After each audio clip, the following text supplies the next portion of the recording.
Chers frères et sœurs bien-aimés du Christ, loué soit Jésus-Christ. Bienvenue dans notre émission Credo, une émission sur les questions de la foi. Et nous sommes dans un cheminement spirituel, le cheminement du temps de carême, où nous apprenons à découvrir, à redécouvrir le sens de ce temps à travers certaines thématiques. Aujourd'hui, je vous amène à la redécouverte d'un exercice spirituel particulier de ce temps. Un exercice qui, tout au long de l'année liturgique, est habituellement laissé à la dévotion personnelle de chaque fidèle, mais qui, pendant le temps du carême, retrouve une certaine importance, un engouement communautaire sur nos paroisses. C'est, vous l'avez deviné, le chemin de la croix. Alors, qu'est-ce que le chemin de la croix? C'est pour nous aider à retrouver le sens de cet exercice, pour mieux le vivre, pour en recueillir tous les fruits. Alors, il nous faut redécouvrir son histoire. Le chemin de la croix est né du pèlerinage des premiers chrétiens au IVe siècle. Avec l'édit de Milan en 313, l'Église a retrouvé son indépendance. L'Église est devenue religion d'État. Alors, les chrétiens étaient beaucoup plus libres. Alors, ils se sont adonnés au pèlerinage. Les chrétiens ont ressenti l'importance ou bien la nécessité de retourner en Terre Sainte, à Jérusalem, sur les pas du Christ portant sa croix, la Via Dolorosa, qui va du tribunal de Pilate jusque sur le Golgotha. Alors, nos frères et sœurs là ont chaque année, pendant la semaine de la Passion, ils reparcouraient ce chemin parcouru par notre Seigneur Jésus-Christ lui-même. Pour faire quoi? Une manière pour eux de s'identifier au Christ, de reparcourir dans la foi ce chemin de douleur qu'il a parcouru pour notre salut. Et alors, pour lui dire toute leur gratitude. Alors, à partir du XIVe siècle, les franciscains vont recevoir une mission particulière. Ils vont devenir les gardiens des lieux saints.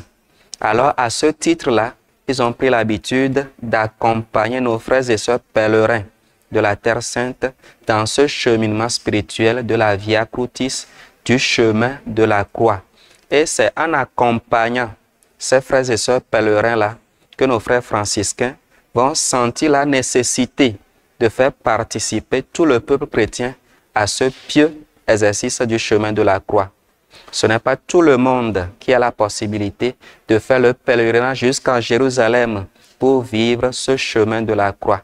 Alors, les franciscains vont imaginer, ils vont transposer ce que nous appelons la Via Dolorosa, le chemin des douleurs parcouru par le Seigneur jusqu'à chacun de nous, en établissant à l'air libre ou bien dans les églises des crucifix ou bien des tableaux qui retracent les scènes du chemin de la croix que nous avons dans nos églises aujourd'hui.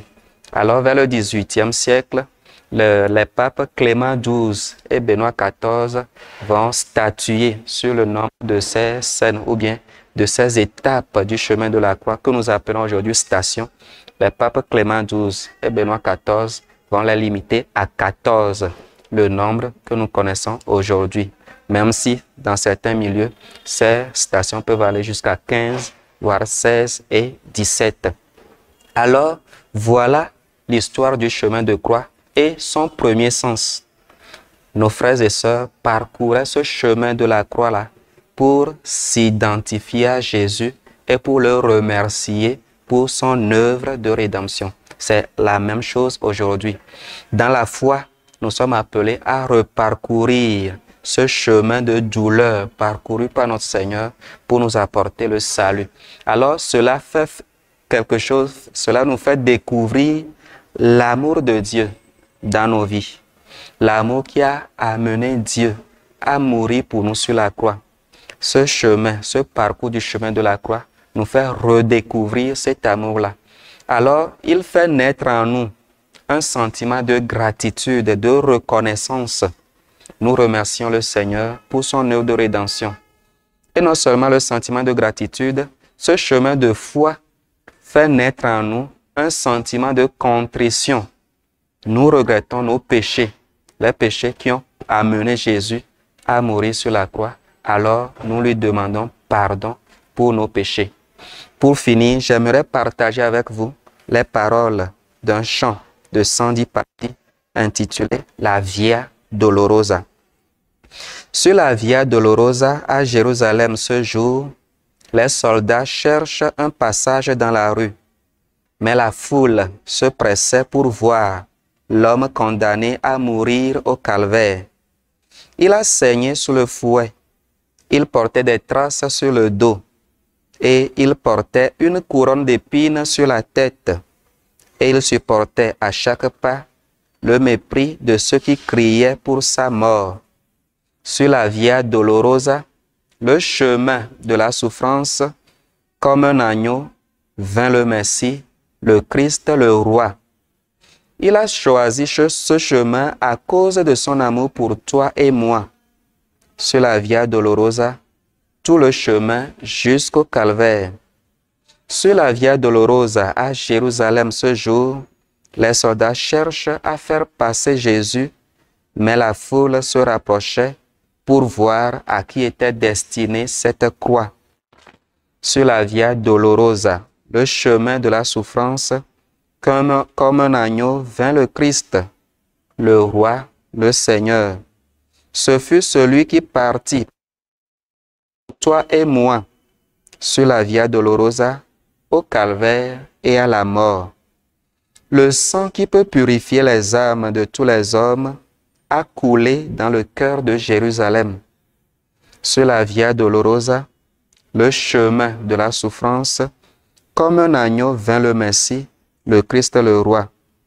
Il a choisi ce chemin par amour pour toi et moi.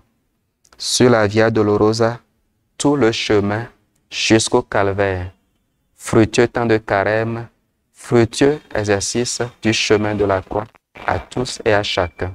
Que Dieu vous bénisse.